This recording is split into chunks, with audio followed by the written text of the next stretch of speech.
So Caitlin Clark yesterday was arguing with referees, and as expected, yeah, they're trying to get her banned. They're trying to get Caitlin Clark suspended.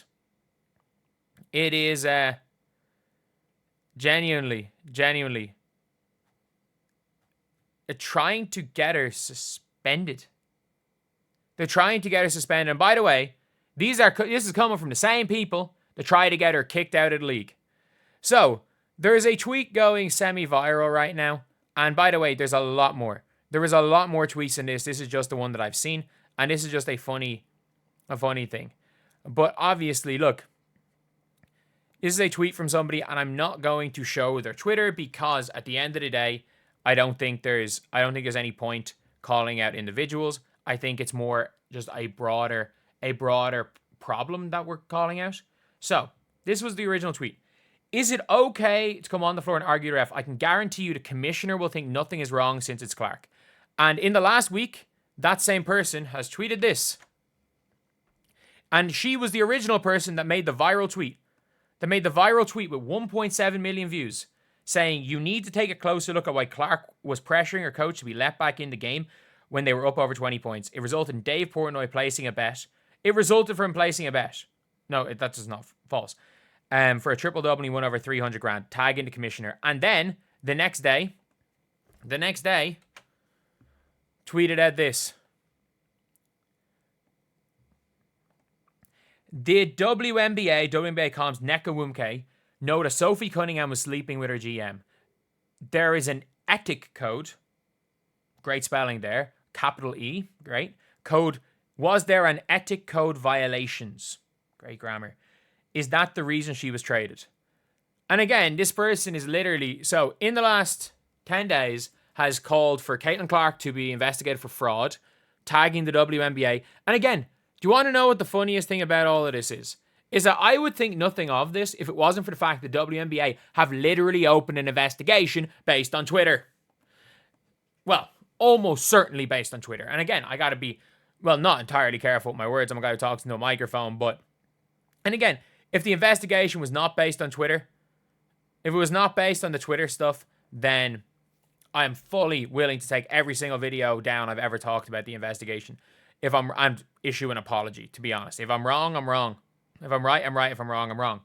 But we are literally looking now at people out there trying to get Caitlin Clark freaking banned from a game. Banned from a game that, banned due to a game that she didn't even freaking play in. She didn't even play in the game. Like, what are we doing? What are we doing? Like, that's all I'm going to say is, what are we doing? Like, I'm just in shock. I'm just in shock. Like, oh, it's not even real life. And again, this would be nothing. Like, it's obviously not real life. It's social media.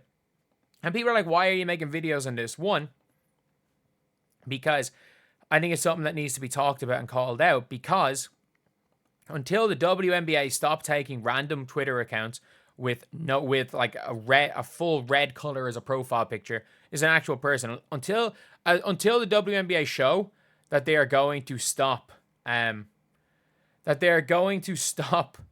literally platforming random Twitter accounts and random Caitlin Clark haters, whether that be in the media or elsewhere, until the league itself stops doing that. And we can never forget, like, I realized things had gone bad when it came to Caitlin Clark when there was a Twitter space last year and the title was Rookie of the Year talk. And this was right before Brink got injured.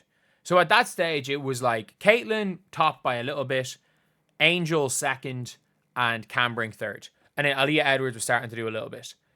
However, with that being said, that was the thing. So you were guessing what they were saying. They said the Rookie of the Year race was between Brink and Angel Reese. Caitlin Clark did not, in fact, get a mention in the entire Twitter space. Didn't get mentioned. Not that like, oh, she got like a side note. Her name was not mentioned. And Nika Mule got shouted as a honorable mention. Because why? Because their criteria for Rookie of the Year was aura and pre-game fits. That was the criteria. And I'm not going to lie. Fair enough. Fair enough. Aura is subjective. And if you want to say that Nika Mule did a better job of pre-game fits than Caitlin Clark, sure, go ahead. But I don't care about that. I don't care about any of that. And you're seeing this type of thing. And like everything's, and I'm just seeing like things, there's stuff when it comes to the WNBA and the fandom that I find disturbing. Like this post right here, I mean this. Is this not disturbing to any of you guys? Like just as a sports fan? If you guys have seen it going viral, is this not really disturbing? Like you've got players that have had to come out and basically just say, I'm not gay. And I'm like, what is this? These people are pretending to be sports fans. They're not sports fans. They just think these WNBA players are celebrities. They couldn't give a damn about the sport. None of these people give a damn about the sport of basketball. That's the worst part about it. Like, is there not something just really disturbing with all of that? Like, genuinely, it's really, really weird. I just think it's really weird. I think all of that is weird. Where I'm like, these people don't talk about basketball. These people don't even know what a motion offense is supposed to look like. These people probably don't even know. Like, these people legitimately think there's a difference between a shooting guard and a small forward. They're the same thing. They're the same thing. I remember someone was like, oh, they can't play shooting guard. They can play small forward. I'm like, they're the same position. They're just the wings. They're the wings. Like, they're the same position. And, like, reading some of these things, I don't care about these players. Like, these people don't care about the sport of basketball. They don't care about the sport of basketball. And it's like, it's ridiculous. It's absolutely ridiculous. And that's fine. That's absolutely fine. But, like they're okay with that, but you know, if somebody that is on another side says something that they don't like, it's pitchforks. It's pitchforks. Like, I'm sorry, is there not just everything about this?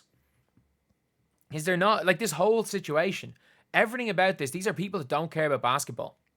And there was a viral tweet that had 100,000 likes. It was like, the sooner y'all realize Caitlin Clark is racist, the better it'll be for the world. And they literally respond to their own tweet in a thread and goes, I don't even watch basketball, but it's obvious that Caitlin Clark is.